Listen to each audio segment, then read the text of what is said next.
चांगले भाऊ आपल्या मागे लागला होता, ते कशासाठी सांगतो चला. नमस्कार पब्लिक, मी करण. चांगले बोले, चांगले बोले, चांगले बोले. चांगल्या पण कॉलेजला येण्यासाठी मागे लागला होता, तर आम्ही त्याला चुकवून घोडा काढला व डायरेक्ट आम्ही कॉलेजच्या दिशेने रवाना झालो. कॉलेजच्या गेटवर पोहोचताच मामांनी आमचं स्वागत गेट बंद करून केले. त्यांना आयडी वगैरे दाखवून आम्ही डायरेक्ट कॉलेजच्या आतमध्ये एंट्री केली. तिथं आपल्या मित्राच्या म्हणण्यानुसार आपला घोडा झाडाखाली पार्क केला. फायनली आपण पोहोचलो आपल्या मित्राच्या कॉलेजमध्ये.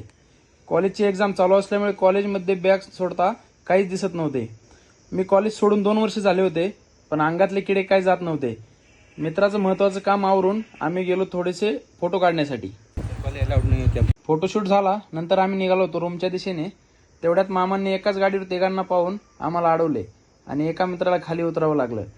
रस्त्यातच भूक लागली असल्यामुळे आम्ही नाश्ता करण्यासाठी थांबलो.